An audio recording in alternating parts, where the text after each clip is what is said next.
السلام عليكم ورحمة الله.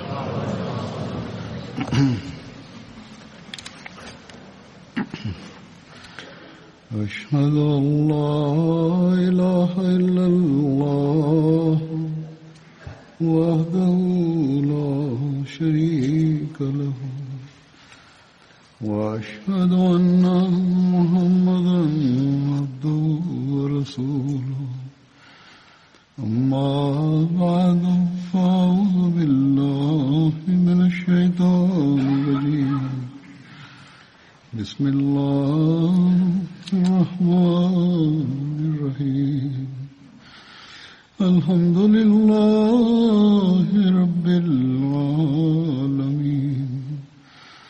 الرحمن الرحيم مالك يوم الدين إياك نعبد وإياك نستعين اهدنا الصراط المستقيم صراط الذين أنعمت عليهم غير المغضوب عليهم ولا الضالين. In der letzten Freitagsansprache ging es um Hazrat Musab bin Umair und ein Teil davon war übrig geblieben, welches ich heute darlegen werde. Hazrat Musab bin Umairs über Hazrat Musab bin Umair hat Hazrat Muslim Maud radhiyallahu ta'ala anhu geschrieben, dass er als Muballigh von Medina dorthin geschickt wurde und seine Dienste erwies. Weiterhin schreibt Hazrat Muslim Maud radhiyallahu ta'ala anhu, der heilige Prophet Muhammad sallallahu alaihi wasallam hatte von Gott mehrmals die Botschaft bekommen, dass die Zeit der Auswanderung naht. Ebenso wurde ihm offenbart, dass es eine Stadt sein wird, in welchem Datteln vorzufinden sind und Brunnen vorzufinden sind. Der heilige Prophet sallallahu alaihi wasallam dachte erst, dass das vielleicht die Stadt Yamama ist, welche die Stadt der Auswanderung sein wird. Aber schnell wurde ihm dieser Gedanke aus dem Herzen herausgenommen und der heilige Prophet Muhammad sallallahu alaihi wasallam wartete darauf, welche die Stadt sein wird, gemäß den Absichten Gottes, die zum Zentrum des Islams sein wird, die zum Zentrum des Islams werden sollte. Die Zeit der Pilgerfahrt brach an und die Menschen kamen zur Hajj von ganz Arabien. Der heilige Prophet Muhammad sallallahu alaihi wasallam sah gemäß seiner Gewohnheit einige Menschen und machte Tabligh und lehrte ihnen die Einheit Gottes und über die Herrschaft Gottes und ermahnte sie dazu, vor Unrecht und vor üblen Dingen und vor Lügen sich fernzuhalten. Einige Menschen hörten ihm zu und waren sehr verwundert und gingen dann weg. Andere Menschen hörten zu und die Mekkaner kamen zu ihnen und verscheuchten sie. Dann gab es andere, die ihn verspotteten, als er darüber sprach. Und der heilige Prophet Muhammad sallallahu alaihi wasallam befand sich in diesem Zustand in Mina, im Tal von Mina, als 6 oder 7 Männer aus Medina dort standen und er sie sah. Der heilige Prophet Muhammad sallallahu alaihi wasallam fragte sie, welchem Stamm gehört ihr an? Sie antworteten, wir gehören dem Stamm Khazraj an. Der heilige Prophet Muhammad sallallahu alaihi wasallam fragte, der Stamm, welcher die Juden mit den Juden verbündet ist. Sie sagten, ja, genau dieser Stamm. Der heilige Prophet fragte, wollt ihr mir etwas zuhören? Und diese Menschen hatten Interesse, sie hatten schon von ihm gehört und sie stimmten zu, setzten sich zu ihm und hörten dem heiligen Propheten Muhammad sallallahu alaihi wasallam zu. Der heilige Prophet Muhammad sallallahu alaihi wasallam sagte, die Herrschaft Gottes naht.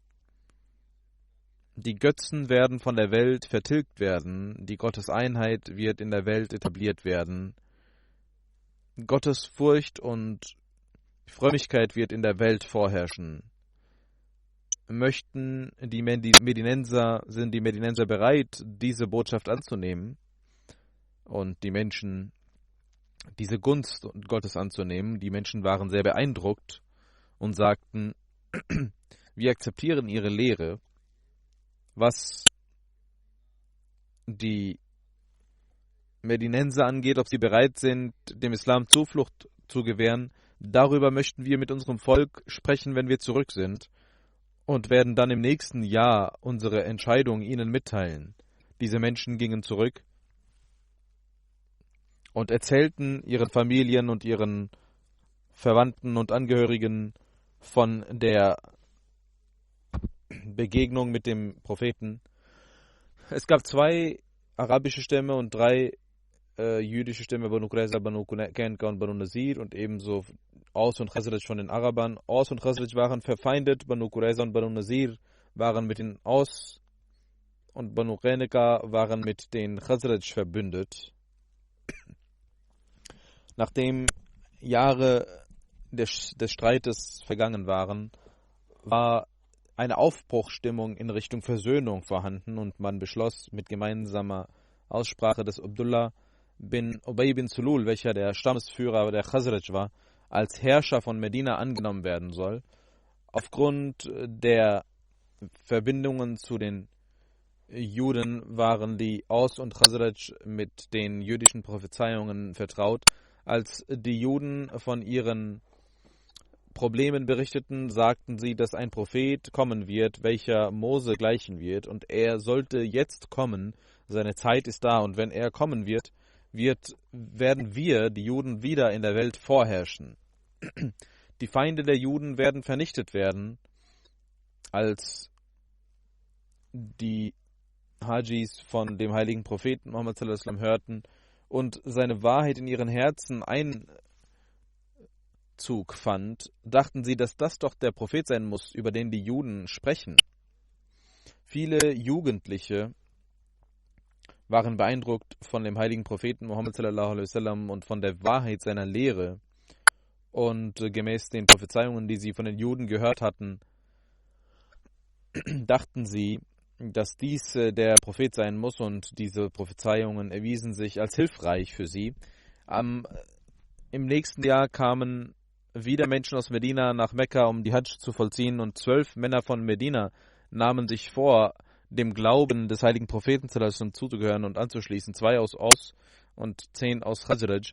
Sie trafen in Mina den heiligen Propheten Muhammad sallallahu alaihi wasallam und legten den Treueeid an seiner Hand ab und sagten, dass sie außer Gott niemanden anbeten werden. Sie werden nicht stehlen, sie werden nicht Unzucht betreiben, sie werden ihre Töchter nicht ermorden, sie werden sich nicht gegenseitig verleumden, und sie werden auch nicht die anderen frommen Lehren des Propheten abweisen. Sie gingen zurück zu ihrem Volk und machten Tabligh und luden die Menschen zum Islam ein. Die Götzen aus den Häusern von Medina wurden herausgeholt und kaputt gemacht. Diejenigen, die zuvor Götzen anzubeten pflegten, beteten nun Gott an, und sie wollten nirgendwo sich niederwerfen außer vor Gott. Die Juden waren verwundert, dass diese Menschen seit Hunderten von Jahren von den Juden hörten, über die Gotteseinheit hörten, aber niemals ihnen gehorchten, aber der Islam innerhalb von Tagen in ihren Herzen eine Revolution hervorbrachte und sie von der Lehre des Islams sehr beeindruckt waren. Viele Menschen von Medina kamen zu den Muslimen und sagten, lehrt uns über den Islam, aber die Neumuslime von Medina wussten über den Islam nicht genügend Bescheid, und sie waren auch nicht in großer Anzahl, sodass sie viel über den Islam hätten erzählen können. Und sie schickten also einen Mann nach Mekka und baten darum, dass jemand zu ihnen käme, ein Muballigh, der ihnen den Islam lehre. Der heilige Prophet Muhammad sallallahu alaihi wasallam schickte Musab, welcher von Abessinien zurückgekehrt war, nach Medina, um den Islam zu lehren. Musab radhiyallahu anhu war also der erste Muballigh außerhalb von Mekka für den Islam. Weiterhin erzählte Muslim radhiyallahu anhu über diese dieses Ereignis und sagt, als die Medinenser über den Islam erfuhren und während einer Pilgerfahrt einige Medinenser den heiligen Propheten Muhammad sallallahu alaihi wasallam trafen und von seiner Wahrhaftigkeit überzeugt wurden, gingen sie zurück und erzählten ihrem Volke darüber und sagten, dass der Prophet, über den wir immer gehört haben in Medina von den Juden, dass ein Prophet kommen sollte, dieser Prophet ist in Mekka geboren worden. Und in ihren Herzen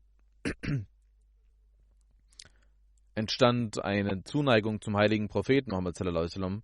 Und er erzählt weiter, also Muslim erzählt weiter, bei der zweiten Pilgerfahrt ging eine Delegation dorthin und sie gingen zum heiligen Propheten Muhammad sallallahu alaihi wasallam und leisteten den Treueid an seiner Hand. Da in Mekka Feindschaft gegen den heiligen Propheten sallallahu alaihi wasallam herrschte, traf man sich insgeheim und dieses Treueid wird Beit Akbar genannt, also ein sehr schwieriger Weg am Berg, an dem man sich versammelte, um sich zu treffen und das Beit zu machen. Der heilige Prophet Muhammad sallallahu alaihi wasallam machte sie zu den Offizieren ihres Volkes und sagte, dass sie den Islam verbreiten mögen, und er schickte Musa bin Umair, einen jungen Gefährten, mit ihnen, damit er ihnen den Islam lehrte. Diese Menschen luden den heiligen Propheten Muhammad sallallahu alaihi wasallam ein und sagten, wenn sie Mekka verlassen müssen, kommen sie zu uns nach Medina. Als die Menschen zurück nach Medina gingen, verbreitete sich der Islam in Medina ganz schnell und der heilige Prophet Muhammad sallallahu alaihi wasallam schickte einige weitere Gefährten nach Medina, zu denen Hazrat Umar radhiyallahu anhu auch gehörte. Danach erhielt er die Anweisung auszuwandern und wanderte nach Medina aus. Und innerhalb kürzester Zeit verwandelte er die Medinenser, die alle Götzendiener waren, zu wahrhaftigen Muslimen. Nach der Auswanderung nach Medina hatte der heilige Prophet Muhammad sallallahu alaihi wasallam Hazrat Musab bin Umair und Abu Ayyub Ansari zu Brüdern gemacht. Hazrat Musab bin Umair nahm an den Schlachten von Uhud, Badr und Uhud teil. Die Flagge der Auswanderer hatte Hazrat Musab bei sich, und bei der Schlacht von Badr hatte er die größte Fahne bei sich, die der heilige Prophet Muhammad sallallahu alaihi wasallam ihm gegeben hatte.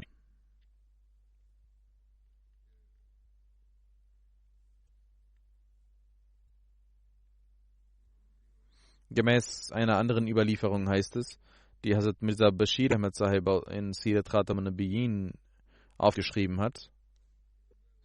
Er schreibt, dass auch bei der Schlacht von Uhud die Flagge der Auswanderer bei Musa bin Umair war.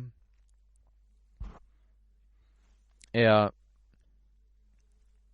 heilige Prophet Muhammad sallallahu alaihi wasallam versammelte das Heer der Muslime und hatte verschiedene Emire ernannt, und ihm wurde mitgeteilt, dass die Quraysh Talha ihre Fahne gegeben hatten. Talha gehörte jener Familie an, die der große Fürst Sa'id bin Kalabs, die seine Familie war, und sie hatten das Recht, die Flaggen zu tragen. Als man davon erfuhr, sagte der heilige Prophet Muhammad sallallahu alaihi wasallam, wir wollen Treue zu uns zurückzeigen, und er nahm von Hazrat Ali die Flagge und gab sie Musa bin Umair, welcher der gleichen Familie angehörte wie Talha.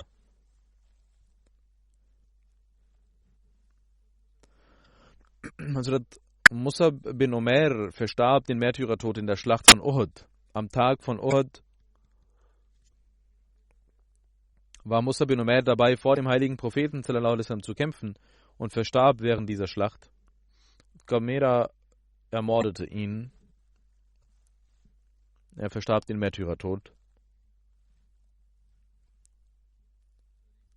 In der Geschichte heißt es, dass er, Musa bin Umair, der Fahnenhalter, der Bannerhalter von Uhud, seiner Verpflichtung sehr auf wundervolle Art und Weise nachging.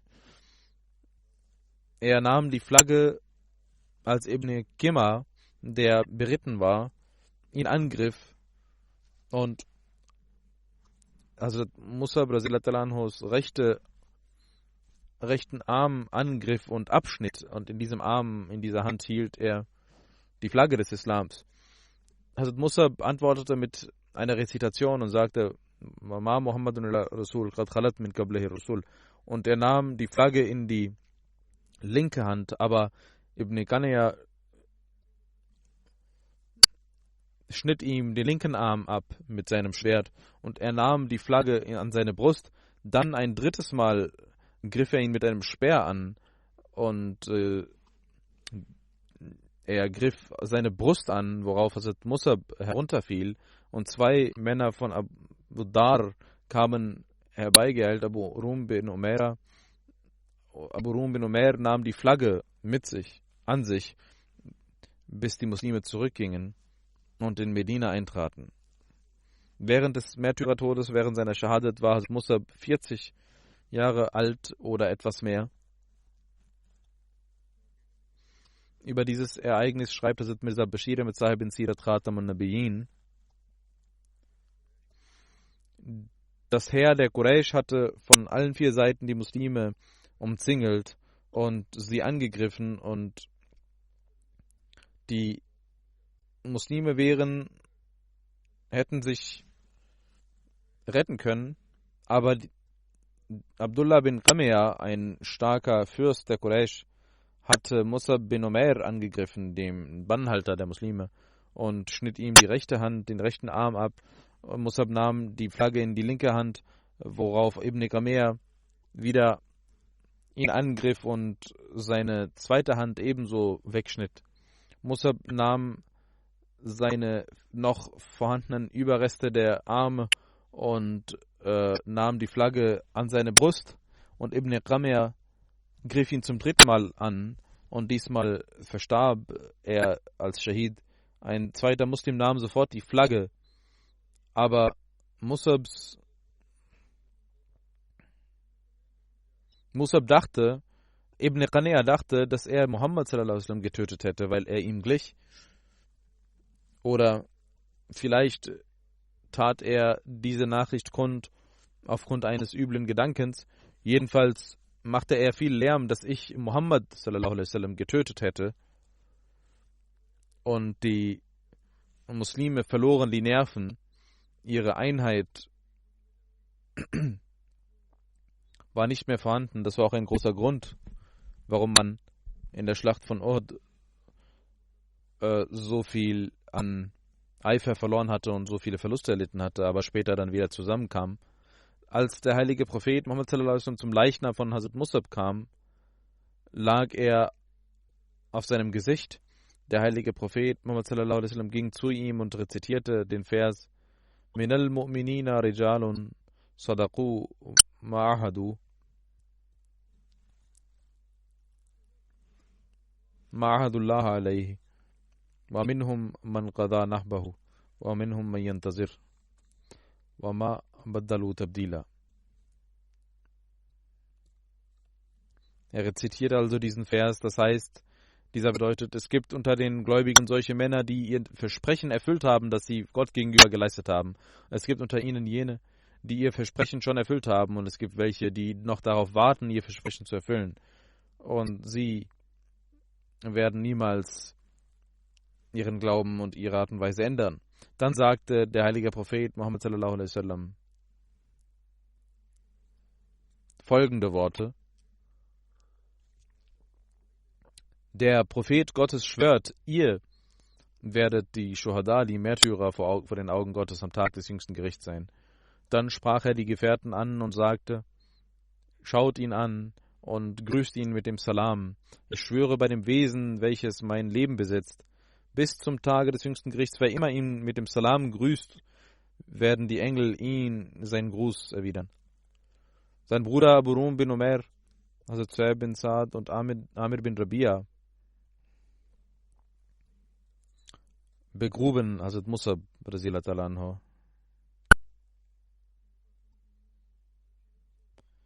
Hazrat Mirza Bashir Ahmad Sahib schreibt in Sirat Khatam al-Nabiyyin: Musab bin Umair war ein Gefährte, der in der Schlacht von Uhud den Märtyrertod verstarb. Er war der erste Muballigh. Während der Zeit der Jahiliya gehörte er zu den reichen und hübschen Männern.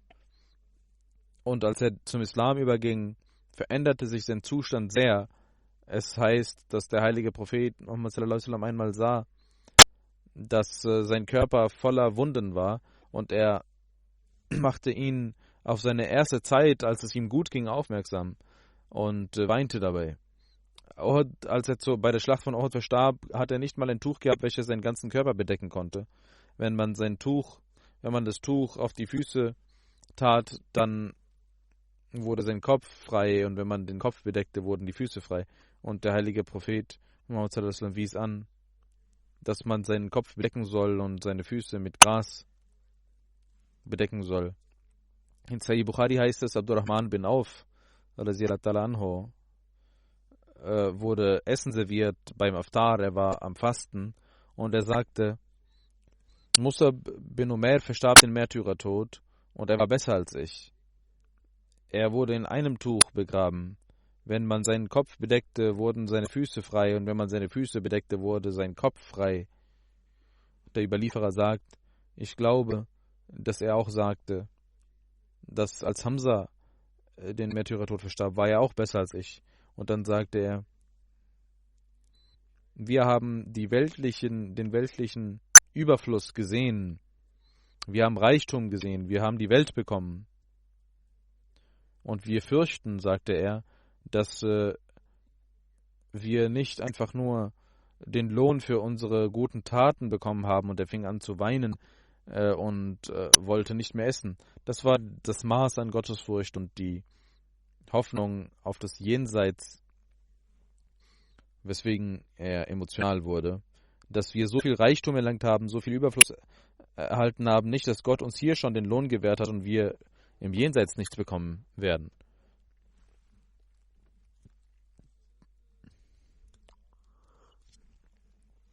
Hazrat Khubab bin Arad überliefert, wir verließen unsere Heimat mit dem heiligen Propheten Muhammad sallallahu alaihi wasallam auf Geheiß Gottes.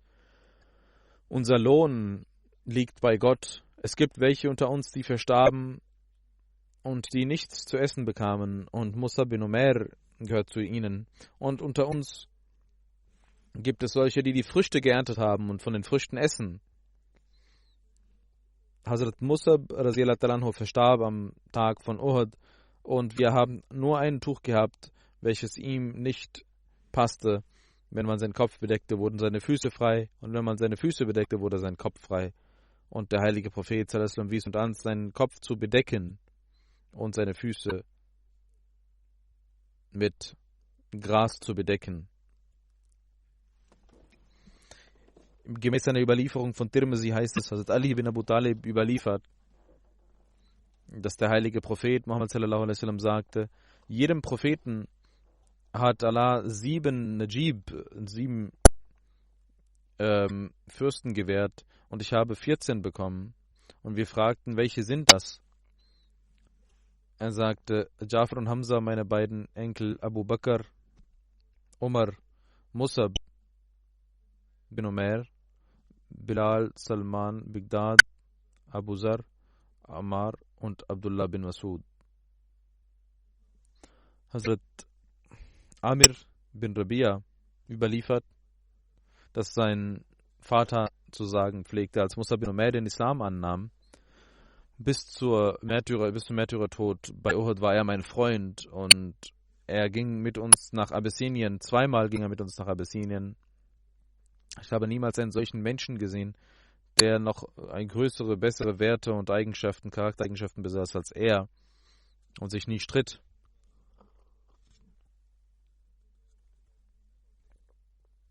Als der heilige Prophet Muhammad sallallahu alaihi wasallam nach Medina zurückkam,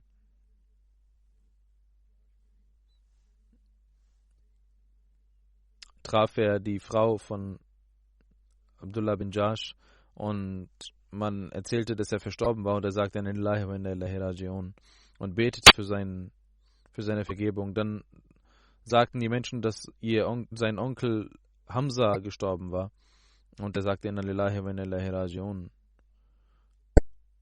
Die Ehefrau von diesem Mann erfuhr, dass ihr Onkel verstorben war und sagte, Inna lillahi wa inna ilaihi raji'un. Und dann auch erfuhr sie über ihren Ehemann, und der heilige Prophet Muhammad sallallahu alaihi wasallam sagte, für die Ehefrau hat der Ehemann einen ganz hohen Rang.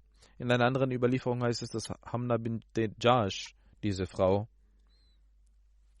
davon erfuhr, als man ihr sagte, dass dein Bruder gestorben ist, sagte sie, Gott möge ihm gnädig sein, Inna lillahi wa inna ilaihi raji'un. Und dann sagten die Leute, dein Ehemann ist auch gestorben. Sie sagte, wie unglückselig. Und der heilige Prophet sallallahu alaihi wasallam sagte, die Frau liebt ihren Ehemann so sehr wie keinen anderen.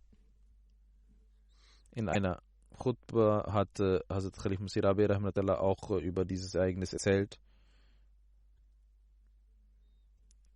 über den Märtyrertod von Musa bin Umair und über die Reaktion und Emotionen seiner Ehefrau. Hazrat Masih Rabi rahmatullah sagt darüber, jene Gefährtinnen und Gefährten, die mehr als einen Menschen verloren, erfuhren immer mit der Zeit, wie alles verstorben war, damit sie nicht auf einmal betrübt waren.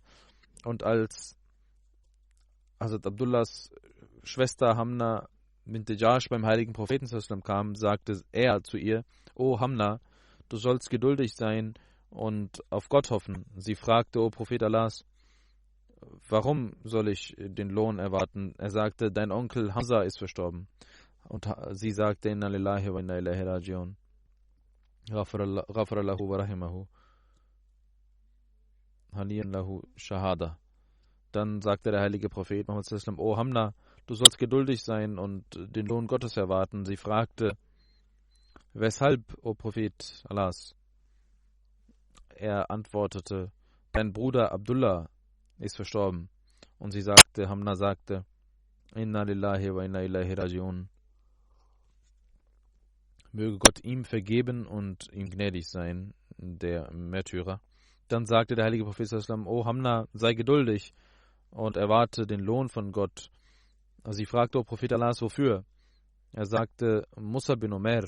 Und Hamna sagte, oh, wie bedauernswert. Und sie zeigte großes Bedauern über ihren Ehemann. Das heißt, sie war sehr erschüttert.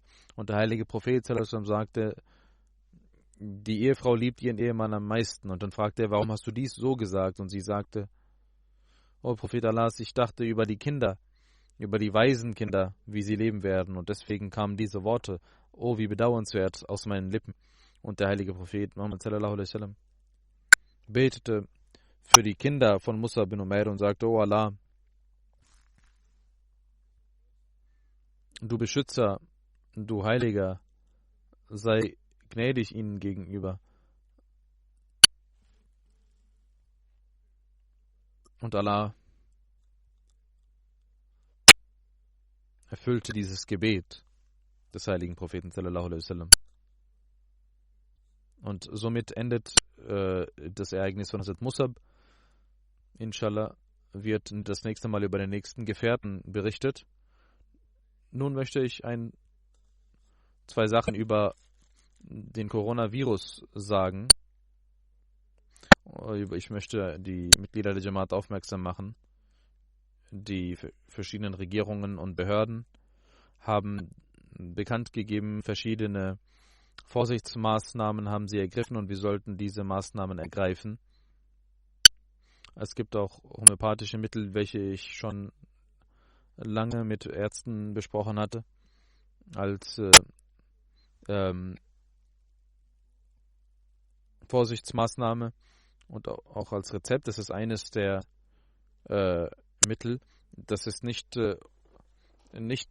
die hundertprozentige, man kann nicht sagen, dass das die Heilung ist, die hundertprozentige, aber weil das Virus auch neu ist und diese Medikamente wurden deswegen vorgeschlagen, weil sie am nächsten sind und deswegen sollte man diese auch verwenden, möge Allah allen Menschen Gesundheit gewähren, aber man muss auch Vorsichtsmaßnahmen ergreifen, wie auch von den Regierungen bekannt gegeben wird. Und dafür ist es auch wichtig, dass man Menschenansammlungen vermeidet. Auch die Menschen, die in die Moschee kommen, sollten vorsichtig sein. Wenn man etwas Fieber hat und fiebriges Gefühl hat oder wenn man erkältet ist, dann sollte man nicht in die Moschee kommen. Es gibt auch Pflichten, die man in der Moschee hat. Und es ist eine Pflicht gegenüber der Moschee, dass man dort nicht kommt, wo man etwas verbreiten kann, eine Krankheit verbreiten kann. Das heißt, solche Menschen, die eine Krankheit haben, die übertragbar ist, sollten nicht die Moschee aufsuchen. Ebenso sollte man beim Niesen, auch in der Regel sollte man darauf achten, dass man ein Tuch davor hält.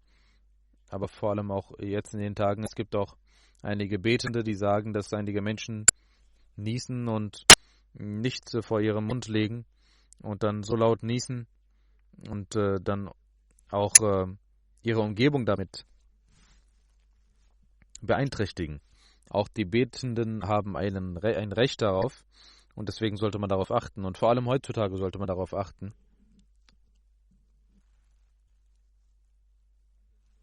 Heutzutage sagen die Ärzte, dass man seine Hände und sein Gesicht sauber halten soll. Wenn die Hände nicht sauber sind, soll man damit nicht an den Mund gehen. Und man soll die Hände ständig waschen und desinfizieren. Vor allem für uns Muslime, wenn wir 5-mal am Tag beten und 5-mal Wusu machen und auch die Nase putzen und die Nase damit sauber machen etc. Und wenn wir richtig Wusu machen, dann ist das ein solches Maß an Hygiene, was wir an den Tag legen, was viel besser ist als Desinfizieren. Es gibt heutzutage, wie ich gehört habe, auch aufgrund der Panik, die vorherrscht, keine Desinfektionsmittel mehr. Und solche Mittel sind ausverkauft. Jedenfalls, man sollte Wusu machen und wenn man richtig Wusu macht, dann ist das eine Hygienemaßnahme und auch für die Spiritualität eine Maßnahme der Sauberkeit, wenn man betet. Und auch heutzutage sollten wir sehr viel beten dafür. Und wir sollten uns darauf sehr stark aufmerksam machen. Über die Pflichten gegenüber der Moschee habe ich schon berichtet. Und möchte auch sagen, dass vor allem in den kalten Tagen diejenigen, die die Moschee aufsuchen, sollten ihre Socken jeden Tag wechseln und waschen. Wenn es einen unangenehmen Geruch gibt, dann ist das sehr unangenehm für die Betenden, die drumherum sind oder die dahinter sind, die Sajda machen. Darauf sollte man achten. Es ist sehr wichtig, dass man darauf achtet. Und der heilige Prophet Muhammad sallallahu alaihi wasallam hat gesagt, dass man nichts, was übel riecht, Zwiebel und Knoblauch etc. sollte man nicht mal essen, wenn man in die Moschee kommt, weil es übel riecht, wenn man aufstößt oder auch so und die anderen Betenden damit gestört werden.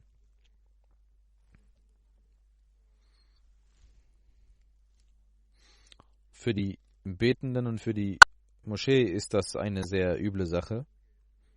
Es heißt, dass man, wenn man die Moschee aufsucht, einen Duft trägt. Und es heißt sogar, dass der heilige Prophet Muhammad sallallahu alaihi wasallam sagte, ihr sollt nicht einmal mit rohem Fleisch durch die Moschee gehen, weil das auch übel riecht. Die Sauberkeit in der Moschee und die Sauberkeit in der Atmosphäre ist sehr wichtig für einen Betenden in seiner Umgebung. Darauf sollte man insbesondere achten. Das heißt aber nicht, dass man deswegen die Moschee nicht aufsuchen sollte. Man sollte sich selbst schauen, sein Herz fragen und immer wissen, dass Allah den Zustand der Herzen sehr wohl kennt. Und deswegen heißt es nicht, dass man die Moschee nicht aufsucht. Wenn man eine Krankheit hat, sollte man zum Arzt gehen und sich sicher gehen, was das für eine Krankheit ist. Und 1-2 Tage sollte man auf jeden Fall vorsichtig sein und die Menschenmengen vermeiden. Denn es heißt, dass man nicht jedem die Hand geben soll. Man weiß nicht, wo wer welche Krankheiten hat. obwohl die Hand geben eine sehr wichtige Sache ist und auch dadurch Liebe entsteht, aber heutzutage sollte man etwas vorsichtiger damit umgehen. Die weltlich gesinnten Menschen, die uns ermahnten, dass man nicht, dass wir die Hände den Frauen nicht geben. Und ein Minister hat in Deutschland zum Beispiel der Bundeskanzlerin den Handschlag verweigert und daraus ist ein Witz entstanden.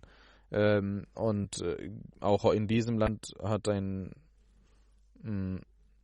Abgeordneter gesagt, dass wir uns nicht ständig die Hand geben sollten.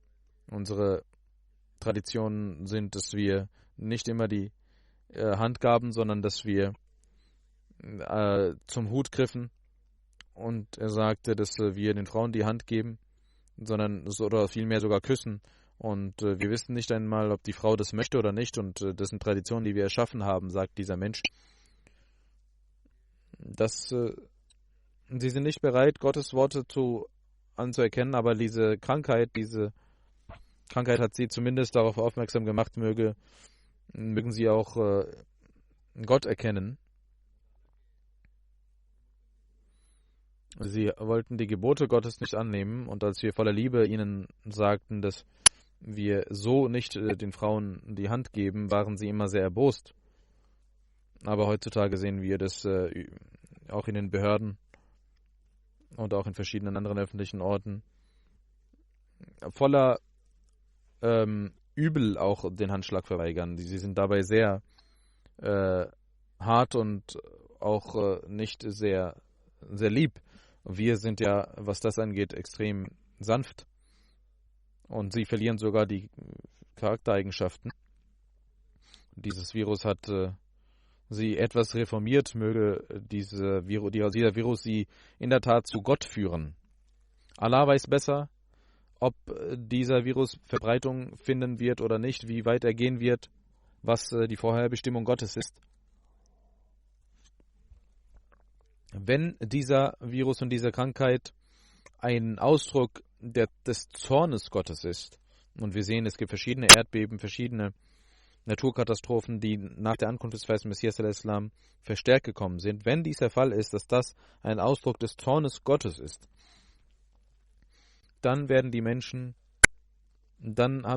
keine andere Möglichkeit, als sich Gott zuzuwenden.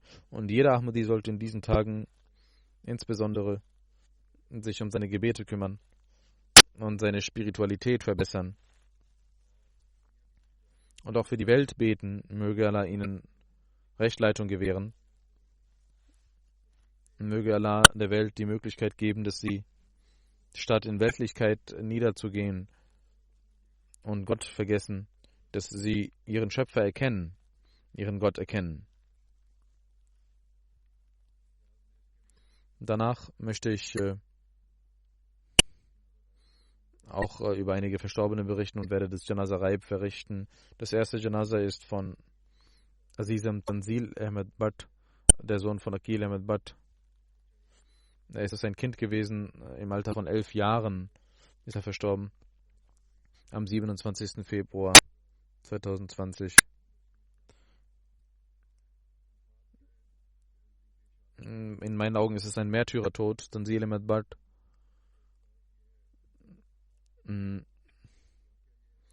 Das Ereignis ist folgendermaßen. In Shadra Colony Delhi geht Lahore. Gab es eine Nachbarin, eine Frau, die ihn ermordete. Inna lillahi wa inna ilaihi rajiun. Wenn man Ahmadis tötet und die Fatwas der Maulvis haben diesen Mord sehr leicht gemacht, auch dieser Tod und diese Ermordung ist ein Teil davon und deswegen sehe ich ihn als einen Märtyrer, als einen Schahid. Was auch immer der scheinbare Grund war, aber im Hintergrund spielt, dass die Übelgesinntheit gegenüber die Ahmadis eine Rolle. Gemäß den Berichten, die ich bekommen habe, ist das auch der Fall. Es geschah folgendermaßen, dass die Mutter von Azizam Tanzil Ahmed Bhatt am 27. Februar ihn schickte, um eine Puppe zu holen Man hatte also auch, man ging auch in diese Häuser rein und dort hatte seine Schwester eine Puppe vergessen und die Mutter schickte ihn, um diese Puppe zu holen und sie wartete sehr lange und das Kind kam nicht zurück und dann ging sie selbst ins Nachbarhaus. Die Nachbarn machten die Tür nicht auf und nach langer Zeit machten sie die Tür auf und sie fragte, wo das Kind ist und die Nachbarin antwortete, dass er zurückgegangen war mit der Puppe und die Mutter holte ihren Ehemann. Er kam sofort und mit Hilfe der Jamaat begann man das Kind zu suchen und man gab den Fall auch der Polizei bekannt. Und als man die Überwachungskameras sah, da hat man gesehen, dass das Kind zwar hineingegangen war, aber nicht rausgekommen war. Daraufhin ging die Polizei in das Haus und man fand den Leichnam aus einem Lastwagen. Und der Ehemann von dieser Frau hatte das bereits mitgeteilt, dass die Frau das getan hatte. Und zusammen mit dem Vermieter hatte man ihn getötet, dieses Kind. Tanzil Ahmed Bhatt wurde am 20. November 2009 in Lahore geboren. Er war in Waqf-e-Nau und er gehörte der Atfal al-Ahmadi an.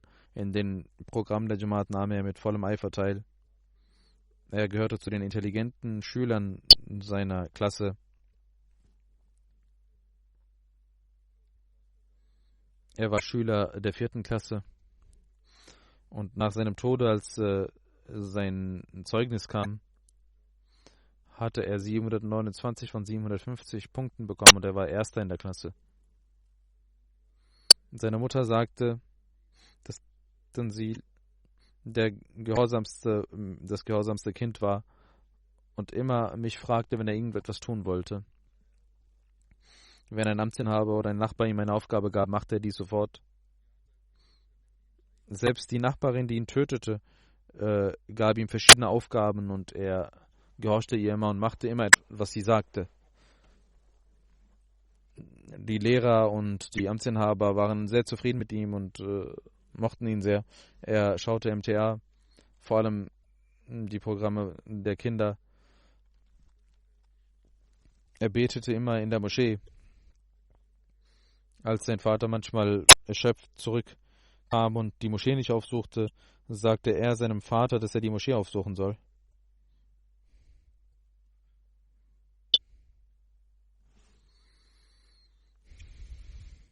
Er hat Aqil Ahmed Bhatt, den Vater, Mutter Naila, 4 Geschwister hinterlassen. 2 Brüder, 2 Schwestern. Möge Allah ihm einen Platz in seinem Schoße gewähren, der Liebe, und möge er die Unrechttuenden ihre Strafe kosten lassen und auch den Eltern und den Geschwistern Geduld gewähren. Das zweite Janaza ist von Brigadier Bashir Ahmed Sahib, der Ex-Amir von Rawalpindi. Er ist der Sohn von Dr. Muhammad Abdullah Sahib gewesen. Er ist am 16. Februar in Rawalpindi im Alter von 87 Jahren verstorben. Inna lillahi wa inna ilaihi rajiun. Er war Musi. Er hat eine Frau und 5 Kinder hinterlassen. Brigadier Bashir Ahmed Sahib wurde 1931 in Gujarat in einer sehr aufrichtigen Familie geboren. Sein Vater, Dr. Muhammad Abdullah Sahib, hatte Bait gemacht und sich der Jamaat angeschlossen. Er hatte in Qadian seine Schule besucht und dann Realschulabschluss gemacht und dann in dem Militär in Pakistan. Hat einen Kurs besucht. Im Jahre 1982 wurde er als Brigadier in Rente geschickt und in Islamabad hat er auch dem Land gedient. Er hat 68 Jahre lang dem Land gedient. Auch der Jamaat hat er gedient. Brigadier Sahib hat im Jahre 2012 hatte ich ihn zum Amir Jamaat Rawalpindi ernannt. Und im Februar bis Februar 2020 war er Amir von Rawalpindi. 1989 war er nach Rawalpindi umgezogen. Er war 16 Jahre lang Naib Amir und hatte verschiedene Jamaat-Ämter inne. Er war Direktor der Fazl Umar Foundation und auch Mitglied von Komitees der Majlis Shura. Er war ein sehr aufrichtiger Mensch, der voller Aufrichtigkeit der Jamaat diente, diente immer den Menschen und war voller Prinzipien, die er einhielt, und sehr pünktlich. Diente auch immer sehr schnell und wies auch andere darauf an, keinen Müßiggang zu zeigen, vor allem in den Dingen, die den Glauben betrafen. Er war immer sehr fleißig und in jeder Hinsicht war er fleißig. Und wenn er Aufgaben in seiner Amla gab, checkte er diese sehr gut. Er betete immer ständig und war einer, der das Khilafat sehr liebte und sehr aufrichtig war. Bis zuletzt hatte er ein sehr gutes Gedächtnis gehabt. Er war ein Geliebter des heiligen Propheten. Er liebte den heiligen Propheten und den verheißten Messias, war immer sehr dankbar, dass er ein Ahmadi-Muslim war. Er studierte den heiligen Koran, die Ahadith und die Bücher des verheißten Messias, hatte ein sehr gutes Wissen und er half den Armen, den Witwen und kümmerte sich in seiner Umgebung ständig um die mittellosen Menschen, war immer bereit, ihnen zu helfen. Viele Familien und Menschen waren von seinem Dienst, hatten von seinem Dienst profitiert. Einer hatte sein Geschäft verloren, weil es verbrannt war, und er sagte, dass er ihm Geld gab und sagte, dass er davon niemandem erzählen soll. Und er machte das auf und es waren 200.000 Rupien. Und als er wieder ein gutes Geschäft hatte und es zurückzahlen wollte, sagte er, nein, ich habe das nicht gegeben, damit ich es zurücknehme. Murabi Silsila von Zilla Rawalpindi Tahir Mahmud Sahib schreibt, Amir Sahib war ein sehr sanftmütiger Mensch, gnädiger, barmherziger Mensch, der sehr viel betete, sehr überpünktlich zum Jumma kam und betete und Nawafil betete. Er mahnte die Menschen mit den Ereignissen der Menschen aus Qadian und Abwa, die zu schnell beteten. Er sagte, dass man nicht schnell beten sollte, sondern langsam beten sollte. Und er machte auf die Gebete und auf die Tasbihat aufmerksam und freute sich über Menschen, die lange beteten, und machte auch andere darauf aufmerksam. Half den bedürftigen Menschen, half Freunden. Das haben alle geschrieben. Wenn jemand sich bei ihm bedankte, dann weigerte er sich, sagte, nein, du brauchst dich nicht bei mir zu bedanken. Und er liebte die Bücher des verheißten Messias al-Islam. Und in den verschiedenen Meetings sprach er oft darüber. Er war auch Direktor der Fazl Umar Foundation. Der Sekretär Nasir Shams Sahib schreibt, von Beginn 2011 bis Ende 2019 war er Direktor von Fazl Umar Foundation, und trotz seines Alters und seiner Schwäche, seiner Gesundheit, nahm er immer an den Meetings und an den Programmen teil. Und durch seine Gebete und durch seine Leitung konnten alle profitieren, und er war sehr gottesfürchtig, hatte eine sehr besondere Bindung zum Khilafat, war ein besonderer Diener der Jamaat.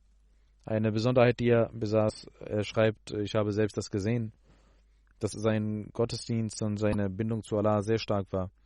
Möge Allah seine Ränge erhöhen und ihm Barmherzigkeit erweisen, ihm vergeben und seinen Kindern die Möglichkeit geben, seine guten Taten fortzuführen. Das dritte Janaza ist von Dr. Hamiduddin Sahib, Sohn von Muhammaduddin Sahib.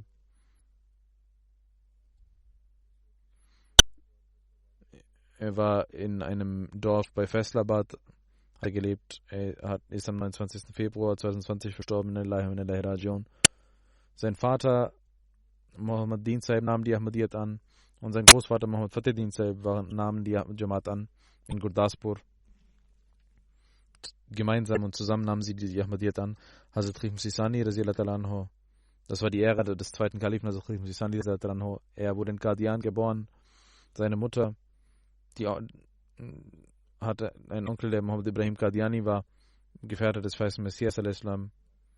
Er war ein sehr besonderer Gelehrter des Christentums und war auch ein Lehrer in Qadian. Nach der Teilung von Indien ging die Familie nach Faisalabad. Er war ein Apotheker und hatte vielen Menschen gedient und Medikamente gegeben, auch kostenlos. Er war sehr gottesfürchtig und sehr einfach und war immer derjenige, der die Gebote Gottes einhielt und das Khilafat liebte, Gott immer vertraute und er war immer ein vertrauenswürdiger Mensch. Und er tat immer alles für Menschen, die ihn darum baten, versuchte jedem zu helfen. Hat verschiedene Ämter belegt in der Jamaat. Ein Sohn, Karimuddin Shams Sahib, ist Murabi Silsila in Tansania. Und er konnte auch sein Janaza seines Vaters nicht besuchen. Sein Schwiegersohn ist Murabi Silsila. Ein anderer Schwiegersohn ist Muallim und ein Enkel ist in der Jamia in Rabwa und viele Enkelinnen und Enkel sind in der Waqf-e-Nau Tahrik. Möge Allah ihm vergeben, seine Ränge erhöhen und auch seinen Nachkommen die Möglichkeit geben, voller Treue ihr Gelübde und ihren Treueeid zu erfüllen. Wie ich gesagt habe, ich werde nach den Gebeten die Janaza Raib dieser Person verrichten.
الحمد لله نحمده ونستعينه ونستغفره ونؤمن به ونتوكل عليه ونعوذ بالله من شرور أنفسنا ومن سيئات أعمالنا من يهده الله فلا مضل له ومن يضلل فلا هادي له ونشهد أن لا إله إلا الله ونشهد أن محمدا عبده ورسوله عباد الله رحمكم الله إن الله يأمر بالعدل والإحسان